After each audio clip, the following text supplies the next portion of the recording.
All right, welcome back to the channel. I'm Frazier, and I'm here with my good friend James Ark, and we are So fresh off of him winning BCS 9, I believe, Beast Mode Circuit Series 9, with this new technology zombie deck. And this shit is insane. I watched it perform. Literally, I did commentary on that tournament. I just so happened to do commentary when James was playing this. And yeah, we got to watch him basically play all of his rounds, and it performed really, really well. And Ultimate Offering was insane. So I just want to talk to James about this before we get into a duel. But James, what do you have to say about this deck, and how did it come to be? yeah, man. Thank you for the nice intro. I basically a couple weeks ago had been wanting to test out some zombie decks, and my thing I had in my mind, I was like, I want to make a zombie deck that can beat Vayu consistently. Yeah. So I feel like zombies just like naturally have a decent enough matchup across the board. And if I can like really like basically like pre-side for Vayu or have some crazy stuff in the side or just figure out something, I thought that would kind of leave me in a good spot just against a lot of decks currently. And that was kind of how I was approaching it. I was using a lot of stuff like Breaker main deck. I actually was on like a teleport Krebons but no well version, like no divas. And honestly through and obviously a lot less traps at that point. And so through testing that, first of all, I just was getting to these points where I would have like really monster heavy hands, and that was annoying. And I was trying to figure out ways to deal with that. But also, I was just getting back into the feeling of playing zombies, which I did for a while last year, but I just haven't been in the zone of it recently. And like, if you watch a lot of those matches on stream, or probably as we play today, I definitely think the correct way to play zombies in a lot of matchups is like, everyone knows the like Diva, Goblin, Mizuki, bounce a guy, Mizuki back the thing and like push for a ton of damage. But a lot of times when I'm playing this, it's very like you start off making Gaia Knight and see if they bottomless it. Then you hit them with that for a couple turns until they bait an interruption. Then you make Goyo. Then you make Revive King. And then finally you make Brio when they have like no resources or whatever. And you just like kind of needle them down. And what I realized is it's almost like gadgets in a weird way. Like you're making these like free guys, except they're over 2000. And so then I was even using all these weird cards in that old list, like Soul Taker and like Smash and Ground. Like I was doubling down on removal because I realized like these guys are already floaters, and then the synchros I'm making are sort of floaters. And then so like why don't I just play it that way? And then, but it kind of all came at once with the Ultimate Offering, because first off, I was like, well, if I'm doing all that and I'm treating them like gadgets, should I just be playing gadgets? Should I just make like a crazy like gadget list? And then when I started to do that, I was like, oh, well, I would definitely want to play Ultimate Offering that gadget list.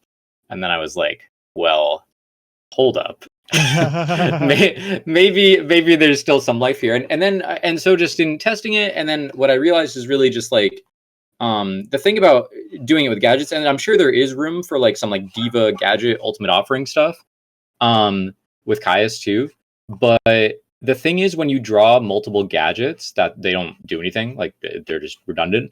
But if you ever draw multiple zombie pieces, then you're always like, you have a variety of plays. Or if it's Plague plus a piece, then you have like Zombie Master plus a piece, and it's multiple plays.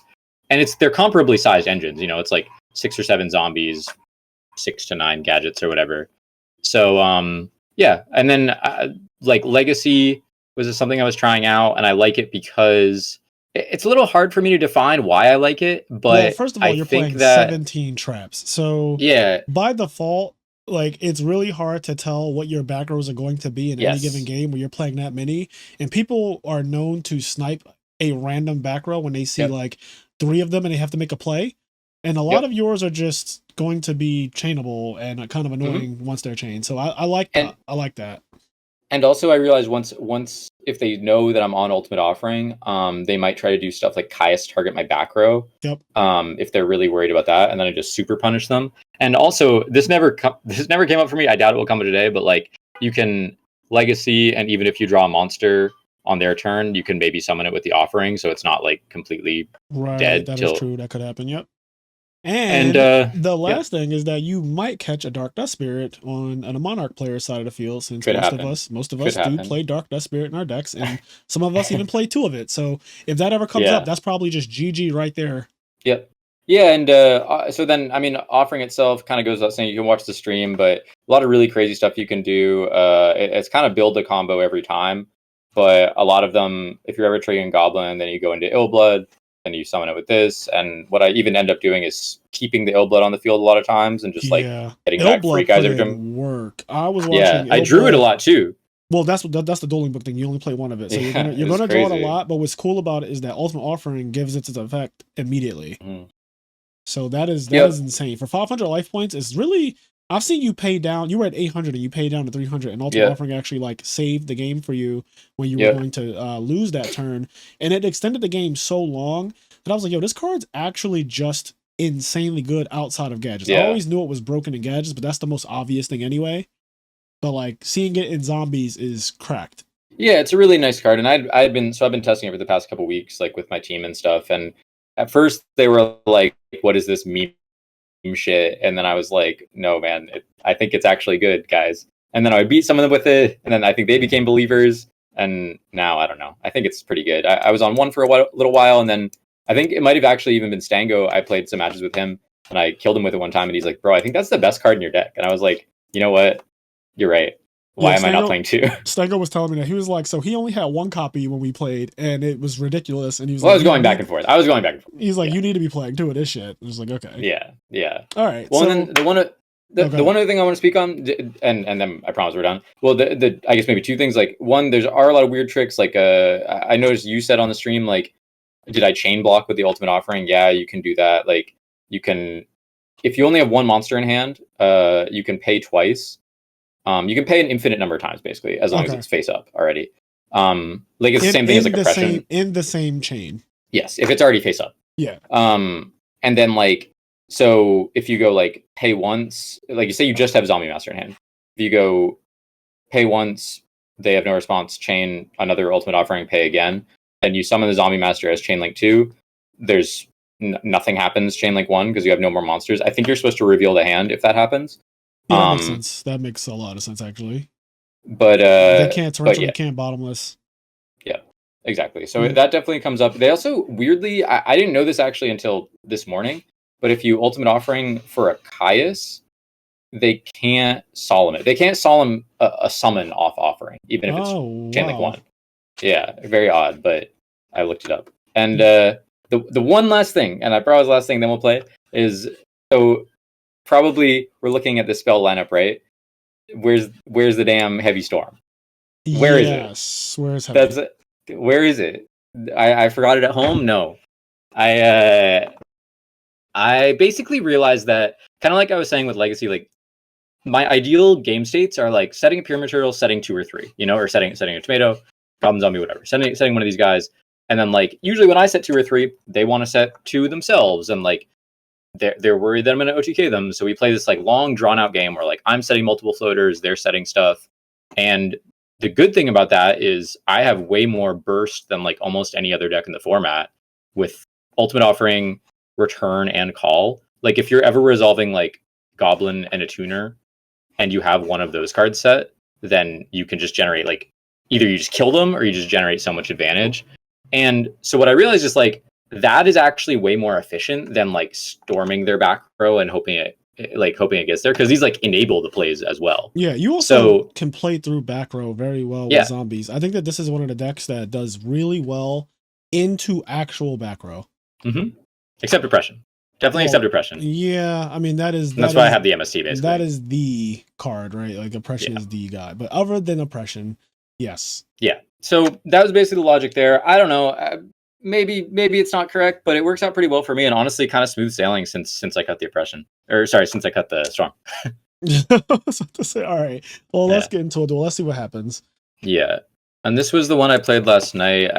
Allure is kind of my flex slot. I really would like to be on 4 spells, just that somehow looks nicer to me. I would maybe play the third Legacy. Oh my god, Project Pat. I like Project Pat. Come on. Oh, he said absolutely not. Host your own one. So we're gonna get some gangster. Oh. Okay.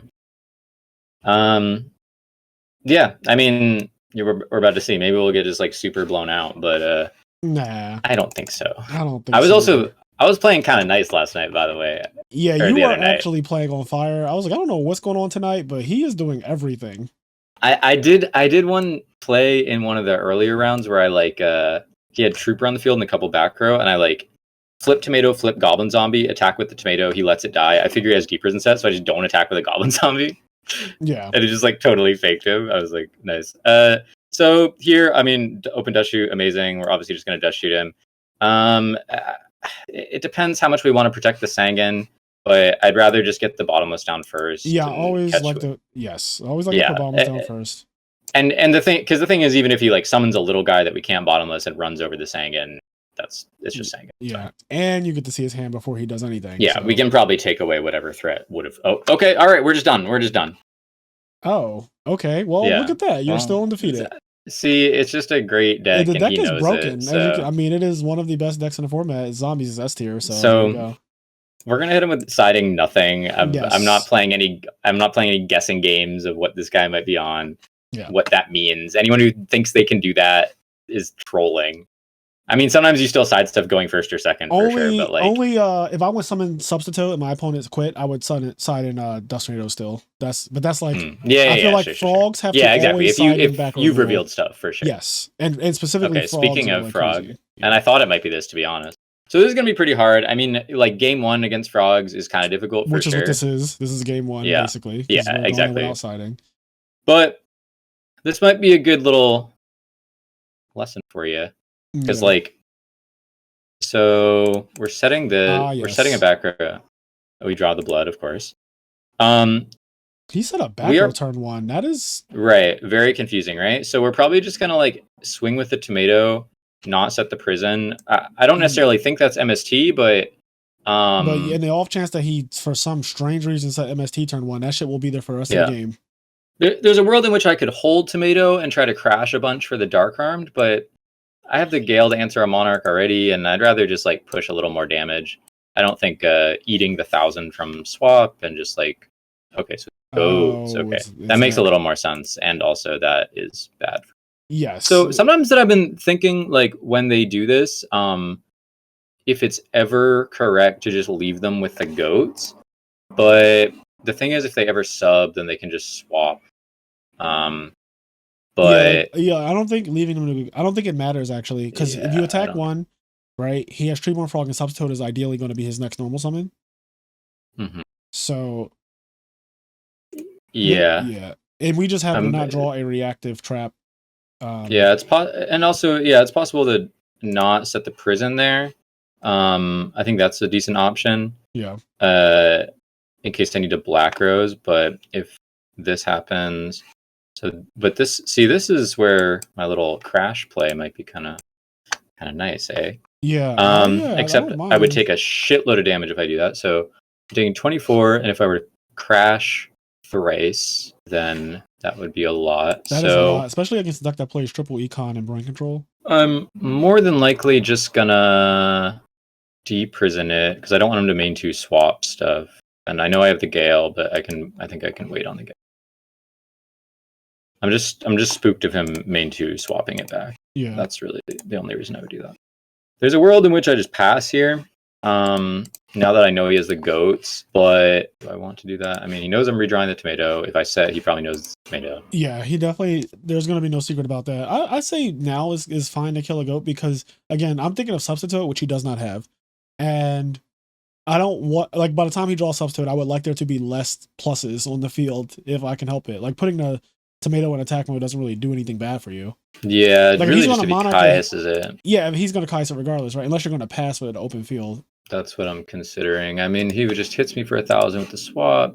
So I think I am going to do that. I think I don't care enough. I don't think he has the sub yet. So. Yeah, I don't think he has sub either because I feel like if I had sub in his position, I would have slammed it and I would have been like GG Nori. Yeah, it's possible. Possibly has it, but even so, I mean, Dark Armed is really the X factor here. Like that's what I need to actually win the game ones, basically. And also just I need time to draw more traps. You know, that's also like the reality of the situation. If I find like an offering here or game one, your hand was like perfect too because you had so many traps and like very little monsters. And this game is like all monsters. Yep. And this is not a trap that is relevant. I am honestly considering passing again, just because he's going to be a hand size limit. The situation hasn't changed, and there's no reason for you to Yeah. commit to the field. The only thing I'm a little worried about is like if I am going to plan on doing this crash tomato play, then I don't want to be too low, but it's going to be the same thing regardless. Like, I'm still risking getting monarch. Yeah. Kind of smart of him to not bring back the tree barn, I'd say. But also, like, again, like, is he going to swap bounce? Is he going to leave the swap? Okay, we are bringing back. Or is he going to swap bounce the treeborn? Like, what's happening? So he's getting all his swaps out of deck, which actually, now that if the sub does resolve, then depending on how many dupes or whatever extra Unifrogs he plays, it might be not so valuable now that these are in the grave.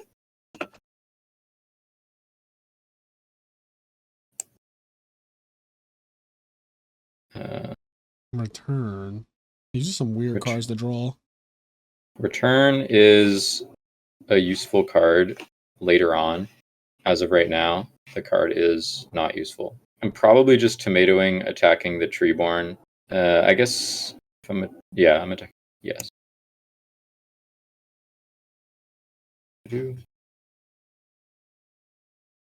Probably is just a spell.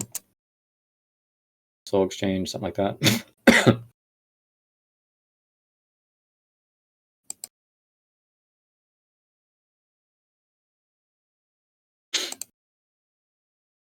Okay, so we've let our guy live. Now seems like a pretty good time to Caius the hell out of him. I think that will be my play. So you're Caiusing, and this is our second dark on field now. So he drew a lot of his targets too, so now he can't even really make a full dupe block. Yeah, and what the hell is that back row? Yeah, I'm just wondering if it's like a soul exchange or something like that. Oh god. Not what I wanted to see. Yeah, at any point here, Junk Synchron would be very strong for him too, but I'm not really sure that he plays it. So this takes.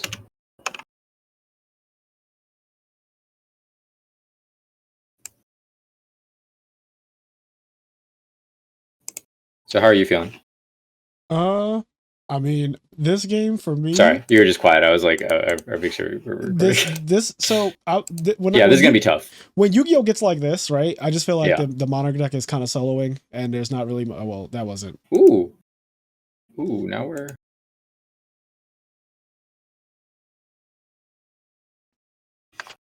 So stuff that got banished. I mean, this is a pretty easy Caius attack. Yeah, just half it and kill it. Yeah, like the thing is, we don't have a lot of plays, right? Like our plays are pretty much like very linear. I don't know what's going on the other side of the table though. Well, the thing I'm considering right now is maybe setting the MST if I can bait him into soul exchange monarching. But my thing is that back row has been there for a very long time, right? Yeah, no, I could. Yeah, I don't think it's roar by this. Well, I don't know if he's protecting the Caius there, but I think it could easily like he might have something like an econ maybe. Maybe, but he also might have just he might have said MST. I notice is like I don't know. I'm just trying to make sure that next turn I can do what I want to do, which is like drop dad, set return. Sure, but does setting MST have anything to do with that? Well, it could potentially pop a roar. And like if it's econ, then it's not hitting my dark armed. And it also can maybe bait soul exchange, which I'm interested in. Okay. All right. I'm gonna set it. it. I know it's a little bit. I like not setting it, but I do want to see what happens. So he has this. This is what I thought. But he had. Yeah, I did not like setting that, obviously, but I mean. But why did he have the dust? Like you said at the start, like if I had he didn't see what I was playing, like yeah, no, like, I but I told and you I didn't see what he was playing. But I also said that Monarchs will always sign a. I said I will always sign a dust tornado no matter what. But I didn't know what he was playing. Like I'm not signing in rugs. No. I know you don't know. I'm talking about. He said he sided in dust tornado. That's not his main deck, right? Right. And I'm saying why? I'd probably just die here, right? Yes. But like my thing is he locked his Treeborn Frog because he's not good. No. And I understand, but he was also at 7 hand size, so like I didn't know if he set a he should have spell. discarded for fucking hand size like a smart person instead of literally Yeah. locking himself out the game. And I knew he locked himself out the game, which is why I was like, I do not want to put anything in the back row because you could steal the game from the Monarch player that way. I just thought it could still be a spell. I mean, I get it, but Yeah. but if I don't die here, like obviously he's syncing off with the Gale, but Yeah. if I don't die, then the third dark is going to be engraved, so I'm gonna have some play. Yeah, if you don't die, you're fine. But you might be also low where a Caius will just kill you from burn, which is annoying. Okay, well, never mind. Yeah. I cannot predict what his hand is because if he had a Monarch, he could Monarch you still. I think it's just like reactive stuff. Like, I mean, the Like- econ was set, Like or no, Gore's sorry, the Battle econ was not Fit or set. stuff like that. Yeah, exactly. It could be battle stoppers, or I meant more like econs and brain cons and creature swap and stuff like that. Yeah. Not much I can do against brain cons specifically, but so now we're making a 6. Okay. Runic main phase 2. I'm just see that. I am. I mean, like Treeborn and attack was also a line for him, just if he knew he was going to sink. Yeah. Okay. Caught me surprised. So there really isn't much we can do here other than drop Dark Armed, and we kind of have to do that. Yep. Not that that's a bad thing. I mean, I'm plenty happy to drop Dark Armed any day of the week. But yeah.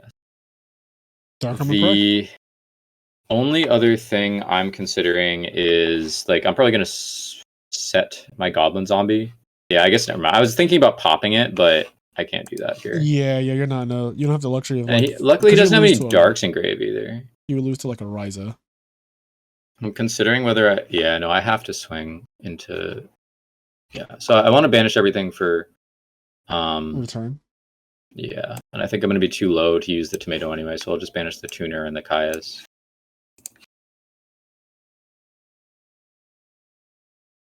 And just hit him.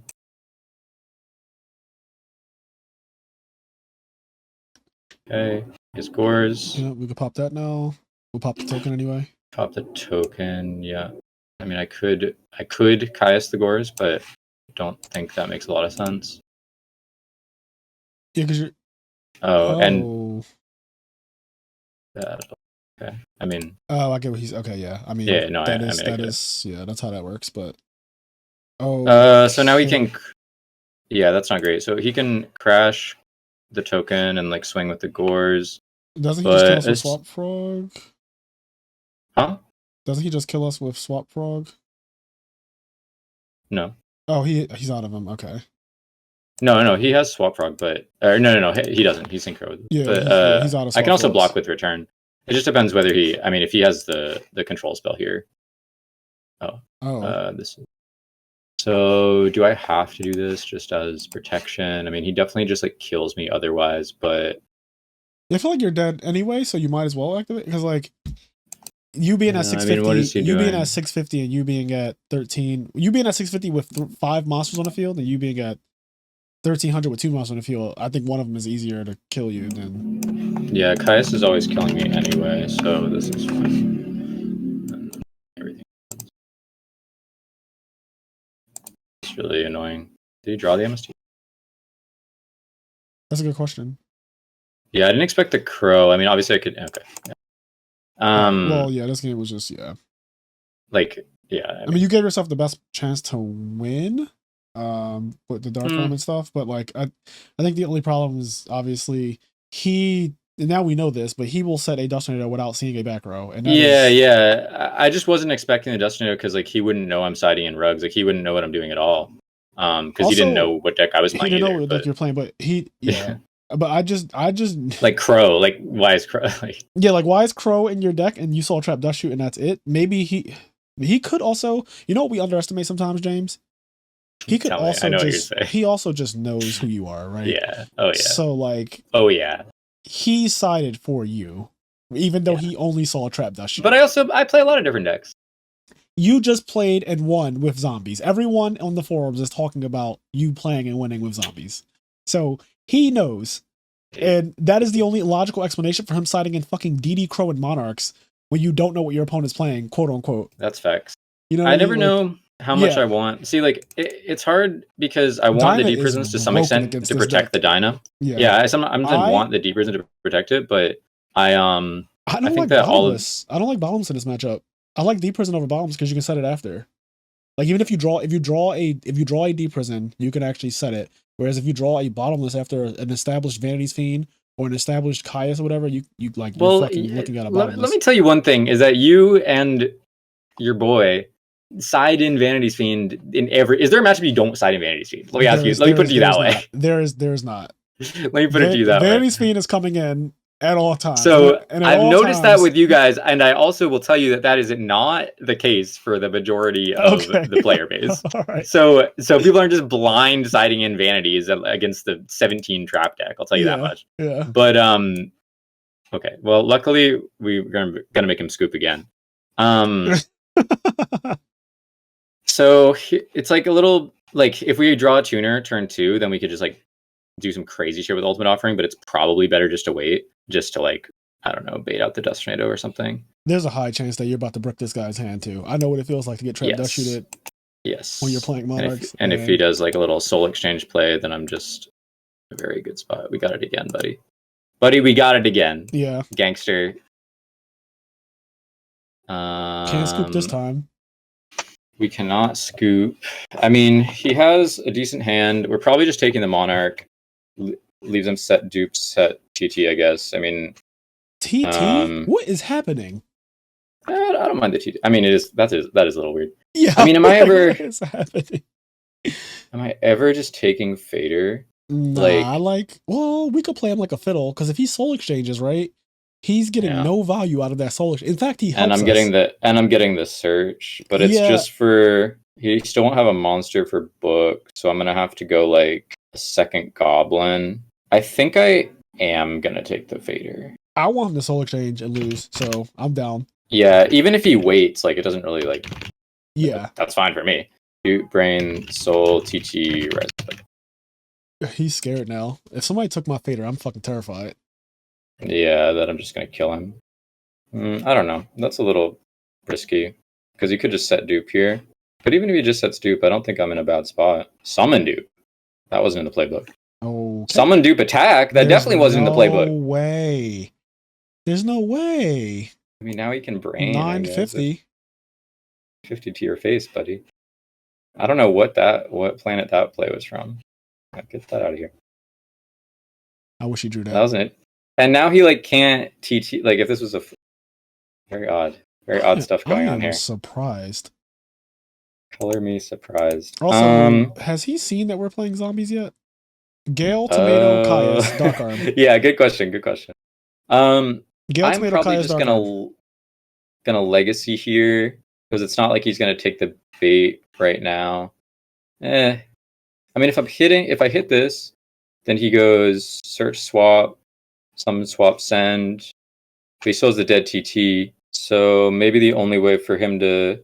Yeah, I'm actually fine just saying. Yeah, I was about to say I like attacking here because I don't want to tribute that for Ryza and then target the Goblin Zombie and all that. Yeah, the thing is he's not going to be able to get an.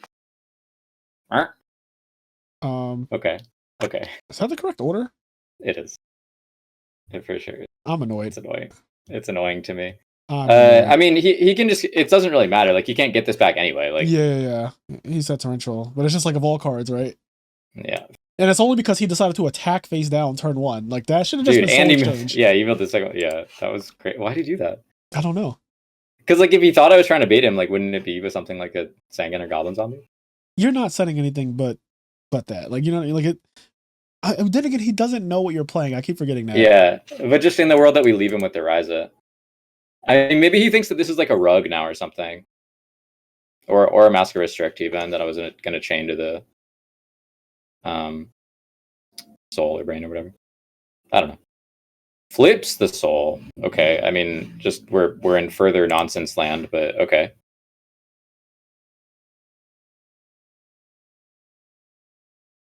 Oh wait, tribute summon. Maybe there was a world that I could have just chained the soul. No, this is he just doesn't have to summon. Yeah, this is also good for us. He can't battle phase this turn. We get draw and search. Yeah, and then so yeah, I don't remember the exact chain links here, but we are getting search. I think we're probably getting plague, and we can make an 8 and do it through Yeah, we can actually do a lot next turn. Yeah, look at your hand. Like a lot. It's A lot, like a lot. it's like if he didn't redraw a Battle Fader, he's in a spot. You can't attack.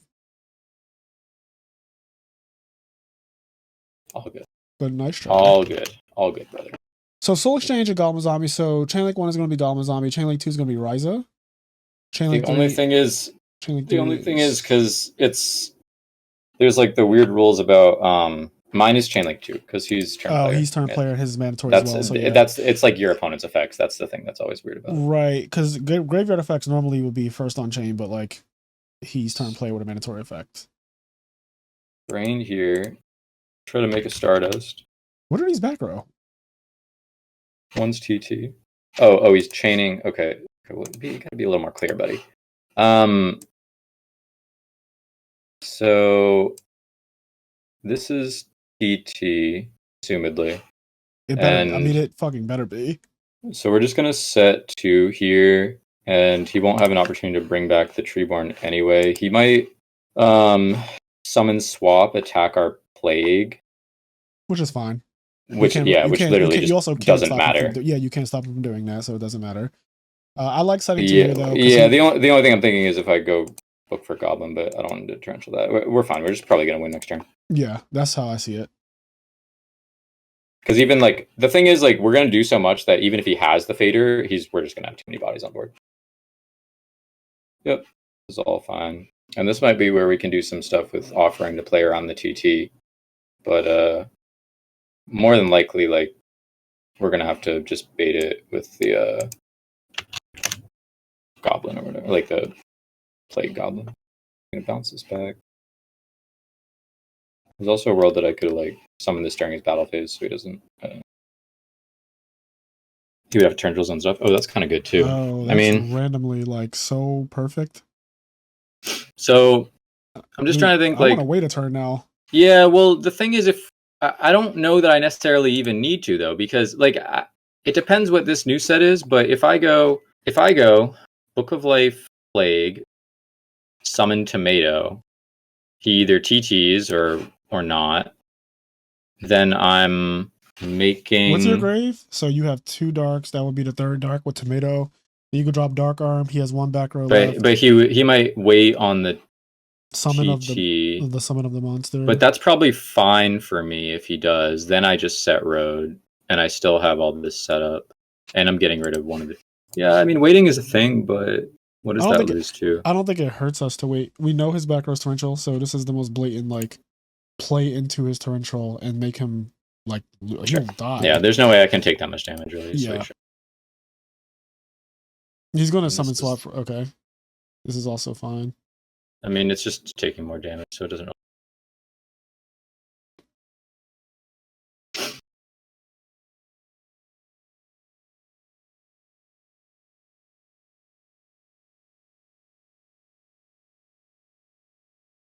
Torrential Tribute and Frogs.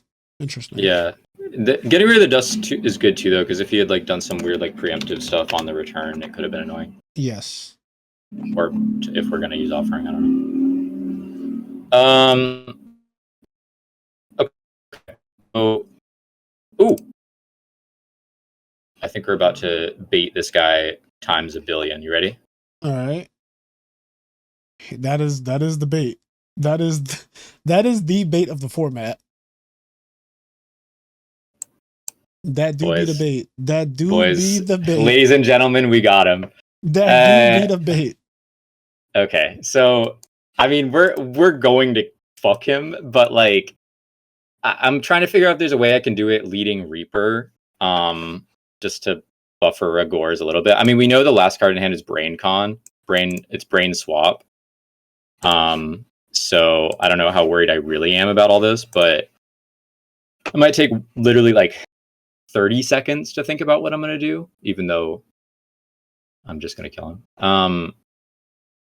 It's probably like Book of Life Goblin, Plague, stack Tomato, Plague, make Revive King, or Goyo, maybe Goyo. Yeah, I think, Jesus Christ, there's so much we can do here, because then I'm going to have to like Banish the goblin, target the return. All right, let's just start. I am going to summon this first, so I don't get. This is the easy part. Right. Get the easy part out the way. I'm going to back here.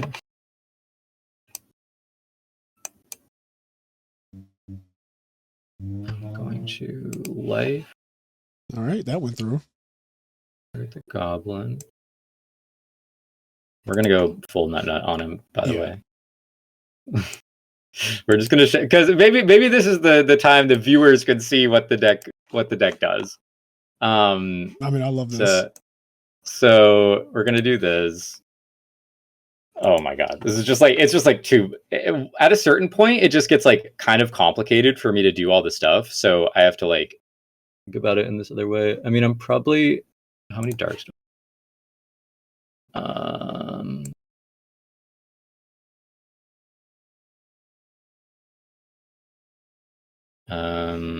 So I haven't actually normal, but yeah, you could normal and pop it, then banish it. I know, that's what I'm thinking. Yeah, like this is this is not like, okay.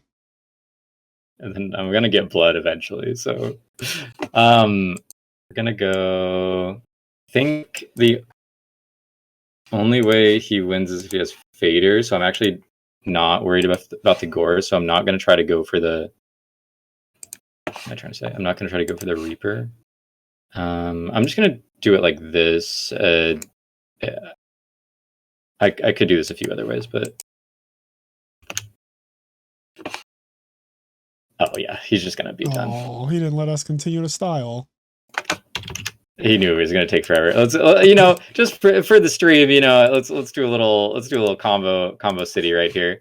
Combo breaker. Yeah, that was like maybe we're making 3 draws in, but yeah. Maybe we're taking a revive, and then you like get maybe blood, and then you're like offering tribute the blood. You're getting this back, and then you're like making another thing. This, and then like it just goes. We're nasty moving and grooving. We're moving and grooving. Nasty work. Well, that was fun. Yeah, Can we watch the replay real quick? I would like to see game 1, just what he opened, and game 2, I would like to see what his hand was. Yeah, I'm curious about what his hand was too. That was, I mean, sadly we got. I don't think. Oh yeah, triple swap. Okay. So we're sending the Kayas. Yeah. And then yeah. Okay, so this is the game where opponent draws Dust Tornado that he sided in, which makes sense. Yeah, but then he said, does it make sense? I don't know what you're talking. I don't think it makes sense because I'm not siding in extra backer removal, or I'm not siding in extra like floodgates or rugs or whatever. You're just playing game 1s. You don't want dust game 1. Oh well, he does he know that you're not siding though? Is the thing like? But like, what am I siding? I don't know what he's playing. No, so I'm saying like if you're playing with frogs, I always just want people's back rows to be gone games 2 and 3 because I'm probably just siding it. Like he clearly, in my head, to be clear, I think that he knows you're on zombies because he sided in fucking DD Crow. Right. So, but he doesn't know that I'm siding. He doesn't know that I'm siding in rugs or dinos or whatever. That's my point. You think that? I think that he said, I just watched this guy win this tournament, or I saw his deck list. Maybe he just was in the mindset somehow that he knows I'm on frog. Like somehow he knows, Like he just forgot that I actually don't know. Yeah. I don't or just know. Kind of autopilot or whatever. Yeah, I don't know. Like it's weird. He's in our heads. I think it's also weird. He could have just summoned this main 1. Yeah, like what is going on? I think he maybe forgot that this was mine. Was there like more stuff I could have done here? No, not really. He had the Kaizen hand. I mean, not setting the he was in a MST really here. awkward spot. Yeah, not setting the MST here could have definitely been a thing. Yeah, because then his hand is just like so what awkward. What is he doing? Yeah, I probably could win this, yeah. I mean, he could go Soul Exchange Caius his token, right? Like he could do that. Yes. And that's like a very weird. So does he not have game here? Does he not have game here? You're at 36. I mean, Bring back Treeborn, tribute for Caius, target Caius token, your own token. attack per game. Yeah. And if you But drop I can Gores, understand not doing that though. I would do it on a premise that if you drop Gores here, right? Because that's the only thing that you probably would have. I'm just going to I'm going to half your Gores, and I'm going to. Yeah, but I'm getting the Gale back.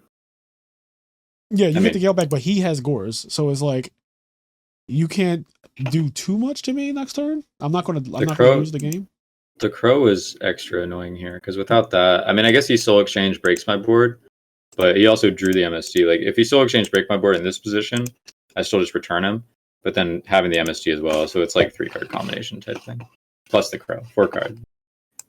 I mean, I do think there was a world in which I could have just swung over the Brio and hit the token, but when game one ended, we had one back row, right? We had Trap Dust Sheet, we activated, and then we had one back row, and then he saw it's Industrial because he's like, you're playing a back row deck, and then I had a back row of like a back row deck. You're playing. I mean, you play Trap Dust Shoot in the back row. I would be because it's not. You're saying at that point you're like it's not Christia Sworn and it's not Frogs. Okay. So I can say because like every other matchup, I'm siding Industrial. I always like every Frog. Yeah, but you're siding them because they have the restrict and the rugs. That's my point. I think. Well, I also would like my engine to go against every other engine in the format if I can just Caius and Rise the people to death.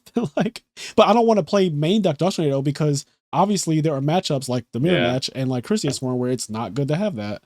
Yeah, that's why I'm not playing the Storm either. But then I think DD Crow is wild because DD Crow just tells me what your opponent's playing. Yeah, I mean I think that's true too. I just find the dust like that to me is a case for the Crow, not so much for the dust. Yeah. But I hear you. I mean, I get it. I'm just saying my logic with Dust Tornado is once I see you're playing traps at all, I'm like, okay, well, this card is going to be good against your deck because you can't like any trap. You're not signing out your traps if you're playing a trap deck. And like every deck is a trap deck except like 2 of them. Is there a world that I do this opposite order? I mean, not really. I just get torrential, same result basically. Yeah, he must draw Dust Tornado when you. Yes. He's gonna draw. I draw the road. I'm about to say he had to draw Dust Tornado, which is like really funny because you draw. Road here. It's really only if it was like I feel like I could have easily just gone off here and had the same result. But we knew you. But it just if that was Roar and he had the brain, like I don't know, it's fine to wait a turn. I think you were right. Yeah. I don't think it hurt. I just don't think it hurts us to wait a turn. Like, I don't think we're at a fucking disadvantage for going past. Yeah, because we know the card in hand is brain. Yeah. So now we do our little. We could have done this a million different ways. He was gonna be forced to torrential, and we still had way more than enough gas to play through it. So this it's was a wild draw. Oh, we probably had to flip ultimate offering. We did normal summon. We normal summon Spear Reaper. Yeah, so we had to flip offering. We cheated his ass. Yeah. Sorry, buddy. We had to. I'll put that in the video, like in a little box thing. I put my little words up there. I'll just put like we. I am so sorry, ex gangster. We meant to flip ultimate offering. Yeah. Because I mean that was the term, right? Like we were going to do ultimate offering stuff for the sake of the video, which was fun. But yeah, I mean this deck. I feel like this deck. First of all, zombies already naturally kind of beat monarchs in my opinion. Like it's already. Yeah, I think so. I think that is one of Monarch's worst matchup, high key. Like I feel like only the best of the best know that, but like it is not a good matchup for Frogs. Like Frogs do not want that. And this build of it is even scarier because of how fast you can burst out damage. Like if I could keep you off of 2 guys on the field, I feel comfortable. Mm-hmm. But you could just be like, I'm putting 2 guys on the field against your will, and it's like, okay, well, it's a scary. It's a scary deck. It's a very scary deck. I'm not looking forward to playing against it. I'm sure some guy's going to cheese me soon with Ultimate Offering, and I'll be like, all right, well. Yeah. All right. But well, I'm also curious what else it'll do because the Gemini deck is cool. Like I said, gadgets, Diva. I think there's other applications for it too, so it's kind of interesting. Yeah, I like Ultimate Offering gadgets. I actually played it in person for a while last year, and I actually won my locals twice with it, and then I got clapped by Dark Samorph because I think people started coming with for me. And they started playing like Dark Samorph quick draw decks. And I lost to it. And I was like, okay, you know what? It's time to change my deck. I have every deck in the format in person. I might as well just change so that way I don't get like preed every week. Because I was trying to like ultimate offering people really quick, summon 5 gadgets or summon 4 gadgets in a Grand Mole and just attack and win. And people got tired of that shit. And they were like, all right, well, I'm going to just play Dark Samorph and you can't do that. You specifically can't do that. Right. But Ultimate Offering is a very unexplored card, and I'm glad that now, thanks to you, it's going to be. Yeah. Well, I should have said this before, but I'd had this the past couple weeks or whatever, and I was like, I knew people were starting to catch on to it, like people were watching my games or my friend was using it in some matches, and I was like, man, I just want to win something with it before like the meta shifts, or I just get bored of it or whatever. Everyone knows about it, and then but I'm like, fuck, there are no tournaments coming up, and then this thing popped up, which I usually don't enter the beast mode tournament. Just I don't know, but and I was like, all right, I guess I just have to enter and try my luck. So Yes. glad to do the thing. Yo, that is actually. I mean, this could have done well at any given like if you played an RBET, I feel like this would have also just been in the top cut. Yeah, we'll still do some. Yeah, still do I mean, some we got more decks, you know. Yeah, and Zombies is also a deck that literally requires a good pilot. You do not see, it does. You don't see terrible people topping and winning tournaments with Zombies. It's just not that deck. It's pretty difficult to convey like how to sequence those like 6-star pushes, because it's not to say that I'm never making Brio into back row. I just have to have a good read on what the back row is, and then I just will kill them. Yeah, like if I know that Brio priority discard Mizuki or whatever, not priority, but like Brio discard Mizuki, or if I already have it or whatever, like if I know that I'm just going to do that and I have a read that my opponent doesn't have a card to stop my summon, like you see, like, oh, there's a bottomless in the grave, like probably not going to be a bottomless set or whatever. And you're like, Brio, he probably has like Mirror Force and Deep Prison, the most common traps in the entire format. Yep. And you're just like, yeah, I'm going to summon Brio first and get my Mizuki and grave and just like win. I've done it before too. Like it definitely comes up, but I like the way you described it in the beginning of the video. You summon your Gaia, and then most people are just going to use something on it because they're not like, who wants to take 26? Yeah, they have to. And then eventually you just start slowly rolling into the rest of the 6-stars until you grind them out of resources, which is, and you're thinning your deck as well. Like that's the thing. Yeah, you're low key substituting, and then you still play Book of Life and Dark Arm Dragon and all these crazy ass traps. Wing Blast is really good in certain spots I saw. So yeah, I mean it's Zombies. It's gonna do the OTK thing, and it's also gonna do the grind thing. And I like that it can switch between either one depending on what the game calls for.